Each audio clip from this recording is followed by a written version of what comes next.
Abamenyesha makuru bafise uruhara runini mu guha ijambo umwenegihugu mu gushikiriza ivyumviro vyabo birora mu iterambere mu ntumbero yo gushikira imbono y'igihugu y'umwaka w'2040 n'umwaka w'2060.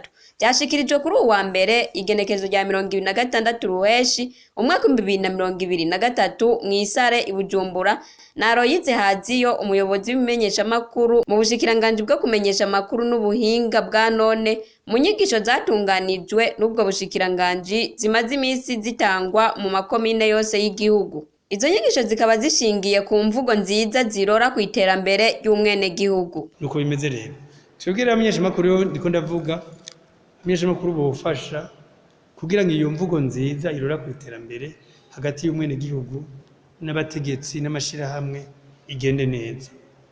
Ikintu ca mbere no babwira ubushikiranganji bwarateguye izo nyigisho gushiraho imigwi.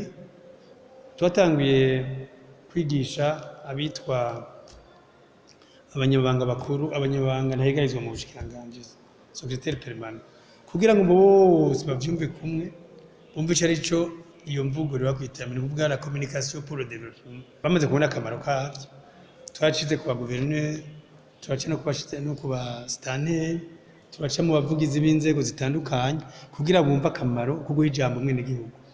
Iyi mvugo tuvuga ni guha ijambo umwenegihugu kugira ngo ivyo mukora vyose, aho muja mu biro mugategura integuro ivyo mukora vyose, mubikore mwisunze icifuzo c'umwenegihugu, ico bita interaction, kuvuga yuko dukora ivyo mukeneye, abategetsi bakora ivyo mukeneye. Abari muri izo nyigisho basabye ko abamenyesha makuru boza barashika mu benegihugu bagashira habona ibikorwa vyabo na cane cane impano z'ugwaruka. Tubamenyeshe ko izo nyigisho zahawe abaserukira abandi mu bisata bitandukanye.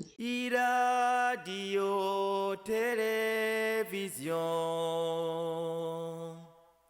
RTBB